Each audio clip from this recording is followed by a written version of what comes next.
Again, who I have on the line, give me a formal introduction. It's Barry Challenger. Challenger is the last name. Like And when you came to here to Canada, the year. yeah, I came here in '66, August of '66, and Now, when you right. came in '66, hmm what did you do in terms of, did you come with a soccer slash football background, or did you come No, to study, or what was that? oh no, I came to study. I'm in electrical engineering. I came to study. Um, '66 I was here. In about '68 we started in Thorncliffe Park. Follow me through, and you will get your answers along the way. I won't be long-winded, and I'll try not to be. I came in '66. In about '68, to be precise, we started playing wind ball cricket. I guess you know what that is. Yes. At Thorncliffe Park. Okay, we did that for about 2 years, which took us just leisurely took us to 1970, let's say. After the interest in wind ball cricket didn't catch on, most of the guys who came to the park were more interested in playing soccer or football than playing wind ball cricket. So there was a gradual migration from the wind ball cricket to playing soccer. And between 70, let's say, and 74, it took those 4 years before we arrived at the name Simba existence. But prior to that, I mentioned that we had 2 or even 3 other names prior to Simba before arriving at Simba. The same group of guys. The names changed along the way. Before arriving at Simba, sometime in '74, when we finally settled on that particular name for the club going forward. Let me just get clear. The actual official representation in anything competitive was in 1974. Is that what you're saying? Yes, I would say '74. Yes, before we got into a league, etc. Yeah, I would say, yeah, okay. Let's put it this way. I would have to, if you really want to be precise, I'd have to confer with somebody else just to make sure. But between '72 and '74, when we finally arrived at Simba, but there were 2 other names. There was Cavaliers, and I think there was Ramblers, was another name which we tried for a short period of time before arriving at Simba. If I miss one, another name or so, that can easily be clarified by someone else. But as thinking back, it was, as I said, it was Cavaliers first, then Ramblers, then I think we went on to Simba. And that name Simba came from a chap I was in class with. He was from East Africa. And just out of the blue, I threw that to him. I said, look, I'm part of a soccer club. I want a sort of unique name for a club. And I want something that sort of reflects our heritage, or African heritage, etc., etc. And this particular individual who I was in class with, we were all in engineering, he gave me that name, Simba. So that is how that name arrived, and I passed that on to the guys that I was in association with at that time. And you were studying where, you said? Is UFT, you said? Yes, I was at Ryerson doing, not UFT, at Ryerson doing electrical. And at that time, Ryerson was Polytechnic, right? Yeah, Polytechnical, Ryerson Polytechnical Institute. Okay. It further went on later on to become a university, as you well know. So now, within the time you get together, how you met people here, how you met your countrymen, were you ever part of West Indies? No, I was not. Were you aware of West Indies? Very much so, because I was a good friend of, say, Burtis, Bell, and a few other guys that I knew, but I was never part of West Indies, never part of Irie, but I knew quite a few guys for various reasons. For instance, there was a gentleman who at the time was assistant principal at Ryerson. He was Trinidadian. I think he was Sosa, I think was his name. Tom Sosa, yes. Tom Sosa, okay. Actually, he lived for about 4 years right next to me. I've been where I am now since 1981. He lived lived on East Avenue, which was 2 minutes walk away from me. Back then, when I came here in 1981, he came shortly after, that same gentleman. And he was also responsible for getting us, some of us together at Ryerson to, I don't know if you're familiar with Ryerson, to use the squad. There was a quad area, a rectangular area, starting with our wind ball, and then he pushed us on to soccer and different things, got gear for us, etc., etc. So that is all part of the push that we had to migrate away from the wind ball cricket, which we were playing at Thorncliffe Park, as I indicated, to evolve into Simba, eventually Simba in the mid-70s, put it that way, in the mid-70s. So you were there 66. When did you go to Ryerson? From 66? No. I started in 68, I think. 68 and finished in, 71? Somewhere there. I think it was a 3-year course. Did you work prior to or around that time? Because I have it that most people had to satisfy their schooling or I certainly did. I worked for Northern Tel. I don't know if you're familiar with that company. I work for Nortel. Okay, they at that time were down on Adelaide. I don't know if you remember. That's where I worked. I worked nights, to get me through school, like everybody else. I worked down at Northern Tel at night, down in Adelaide, just west of Young, and that was with Northern Tel at the time. Okay, that's 76 Adelaide then. Yeah, 76 Adelaide. That's right. Okay. That's right. So you worked there. So how did you get to start meeting your countrymen? Well, no, that wasn't too difficult because I don't know if you would agree. If you come to a country, the first thing you do, you find a source where you can connect with your countrymen. There were groups like what would you call them now? Community groups like island groups. A bunch of people get here, and before you know it, 4 or 5 guys get together and they form a sort of social club, which leads into something more nationalistic, for want of a better word. You know what I mean? So that is how we met. In other words, they soon formed an Antigua-Barbuda association, and that's where you began meeting your fellow countrymen along the line. Plus, of course, there are other guys who you kept in touch with, and once they knew how well you were doing, they were interested also in furthering their education. So they were constantly in touch with you, writing what schools, what you want to do. I recommend here, there, elsewhere, if you want to do such and such. And that's how it sort of mushroomed into a bigger diaspora of Antigua-Barbudans, in my case anyway. Okay. I can pretty well say that I was one of the early ones as well, being here in 66 and going on to do studies. So as one of the early ones, yes, what you just told me, that's kind of getting the end product of meeting someone, because what was said that, which I knew, and I only came in 72, and I saw that, how we gravitate to each other. Like, you didn't really know whether it's a countryman or not. That's prior to even finding your countryman. So you're on Young Street or you're going because it was all about what you did, getting an education. Most people came here for that, or finding a job, because we found out beyond the Caribbean, this was a place you had to have a job, because independence mean having to have a room or something of your own. Moving away, it's different to the Caribbean. So how did that work for you in meeting these guys? So I want the baby steps. I got you. Okay, in my case, I don't know about others, I had an avid love for music. All genres of music, rock music in particular. That was clearly another source in which I expanded, the extent of friends. It didn't take me long before I found where black music was sold. I spent my weekends there, buying your little 45s, buying your little albums.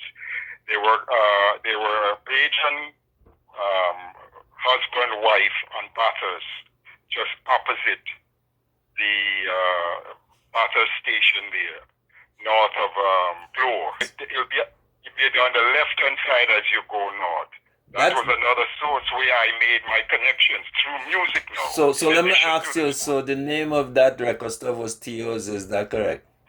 Theo's record shop. Theo and Monica, not Monica. Theo and Monica was an Eglinton. That's Monica well, was Monica later was on. an Eglinton, but Theo and his wife, I forgot his wife now because he worked for TTC, and they a few years after I connected with them, they broke up. The marriage deteriorated like everything else.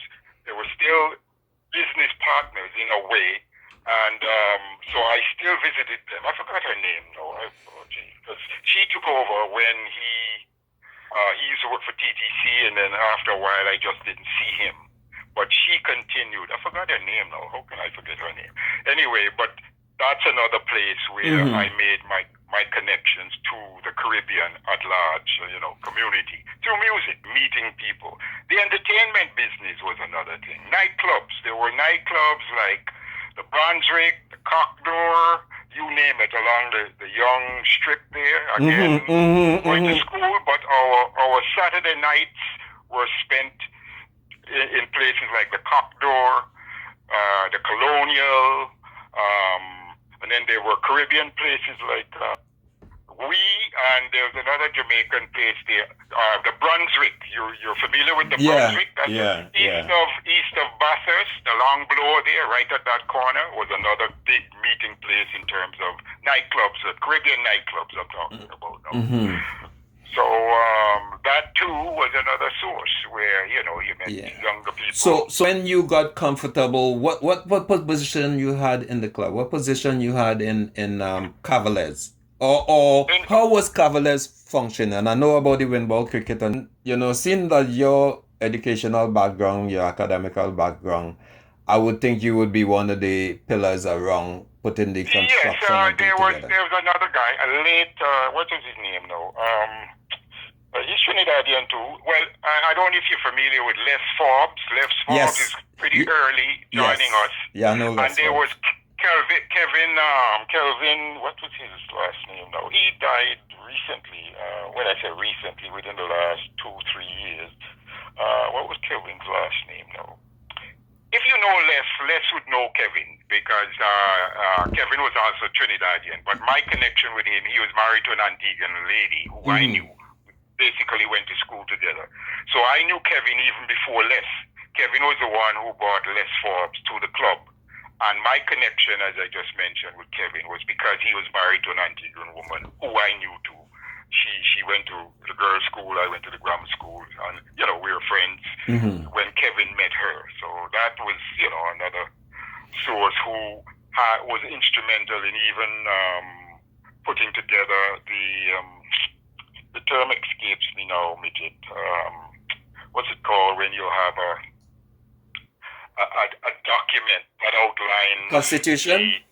Constitution, right, exactly. Okay. Thanks for helping me there. Yeah. Kevin was the one mainly responsible for putting together our Constitution. It was him, Les, and I, basically, with another chap, Valmont Downs.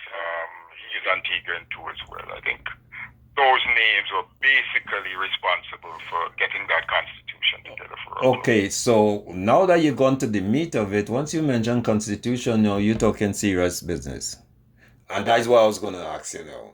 Within that time, and hearing how all the other clubs were formed, and that's what I called Larry and them about, because they started throw me for a little loop, this Simba history, because it's right there within the earlys.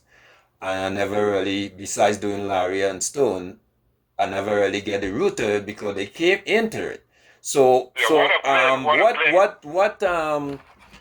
well, with no interest in the West Indies and stuff, I would tend to believe, correct me if I'm wrong, that it had to do with whether people can crack the lineup and the culture, right? Because in doing Miles Sosa and these guys, some people, West Indies, didn't want to deal with it, maybe based on what their objective and constitution and what they invoke in the name as West Indies all-inclusive. But apparently with the contrast, a lot of the ethnic groups kind of aligned. Go by who can play, what team is good and stuff. I didn't even know Simba was an Antiguan thing. Yeah, Right? but Midget, hold on. We had members, and I mean members in great standings from Guyana all the way to Jamaica. So I mean, it wasn't exclusive. absolutely not. And those guys could have told you. Glenn Christian, I can call the number of Antiguan Well, I'm even players. seeing Gibbs and Mendonca and all of these guys in your picture, but I'm talking about the And formative stage. why do you think they're there? Because their fathers were part of Simba. That is why they were there. That's what And Stone all told these me. guys came from as far south as Guyana, Barbados, Trinidad. I mentioned that already. Guyana, Trinidad, Barbados, and then I don't think we had anyone from St. Vincent, St. Lucia, and Dominica, St. Kitts for sure, like Llewellyn, and all the way to Jamaica. The guys who were of Jamaican heritage, though, we didn't have too many guys who came directly from Jamaica to us. Most of the Jamaicans we had came to us from England. There were about 6 of them who came just about the same time. All of Jamaican stock, either father, mother, or whatever. But they all basically migrated at the same time and joined our club and remained with our club through the existence of the club. Then you can add guys like Skedron, who he was local. He would be just about the first Jamaican locally who joined us. Skedron played for you? Skedron joined your club too? Yes, Skedron played with us for years, quite a number of years. Skedron. And he brought Flavius. I don't know if you remember Flavius. He was a coach. I never saw him play, but apparently he was a good player in his days. But Flavius was one of the few coaches we had who coached us, and he was brought to our club by Skedron, actually. Okay, so is Simba still functioning?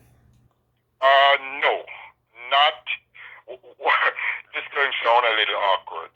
When we all got old, we put too much in the way of confidence in the sons of our members, thinking that they would have carried that mantle. It never happened. So we began retiring. We stayed on a little too long and therefore began retiring from our responsibilities all in a bunch, thinking, well, the sons of, like Leslie's son, Gibbs' son, Mendonca and his friends, and a whole bunch of them. There were a bunch of other guys from Guyana who knew Mendonca, and we thought they would have carried the mantle. But what happened was they became interested in playing professional ball, and they all drifted off to, I can't remember the name of the Toronto club at that time, back in those days. But they all sort of reached out to the other clubs, the more professional or semi-professional clubs around the Toronto and district, in pursuance of playing soccer, at a higher level. And that led to the demise of the club pretty well. There was one guy from the West End, Solon Edwards. He's Antiguan too. He got permission to take the name, and he started forming something in the West End with a bunch of guys, but that too didn't last too long. So to answer your question directly, I think I can say without any reservation that no, that club is not functional. Yeah. I don't see the name anywhere, and apart from that one guy who got permission to use the name with a new set of guys from the West End, I could safely say no, I don't think it's functional anymore. Yeah, they did mention about playing in New York and stuff. That started in '74 with, I am sure, just like you have guys who you played with back in Antigua. I played with Antigua. I played on the island team from about 60 to 64, I think. 60 to 64, 65, I think was, because I came in 66. So for 5 years I was on Antigua's island side before migrating. And like everything else, I don't have to tell you that the best players from the Caribbean migrate to the United States. bar none. I don't know any island that wouldn't tell you that. So what happened after we settled in and we decided, well, we want to move beyond just the restricted area playing local ball, we decided to reach out to guys who we knew had migrated to New York. And so we started an annual tournament between the New York branch and the Toronto branch. And that lasted from 74 until, I want to get my facts straight, 93 maybe, somewhere there. Well, No, I wouldn't hold you down to that because we have some younger brains, and I think I got that in there. But let me ask you, in terms of was that I think I got the intriguing part about that. I guess that was not that was just fun. That was and it's around a holiday time, correct? Yes, they came in July, the July first weekend, and we went Labor Day weekend. And that, as I said, lasted from 74 until about mid-90s. Yeah, mid-90s, yeah, mid-90s. Because we stopped, after a while we couldn't find, guys were getting older and everything, both sides. No one feeling, or the kids, them not interested in playing soccer per se, our kids. But you realize you kind of repeating the same syndrome, the aging system causing, and I've seen that with a lot of the clubs where we not making that transition. Yes, exactly. The New York guys too, they were a little longer than us. They played on for a little bit longer than us, but inevitably they fell victim to that same trend as well. You know, I mean, they had better players. There's no question about it. I'm sure you will find that too. I can bet you that you had better Trinidadians going to the States than we had. Yeah. No question about it. Because the wholesale in the Caribbean is the U.S. Yeah, exactly. So they played on for quite a few more years without us. But again, inevitably fell victim to that same trend as well. There's no question about that. Okay, Mr. Challenger, I'd like to thank you for getting me this information and for calling me back. Yeah, no problem, man. No problem Simba at all. and And if you want to verify anything, don't be afraid to ask any of the other guys wifey to send it off. All right. Not a problem. Okay, thanks again, man. Right on. All right. Yeah. Bye. Right on.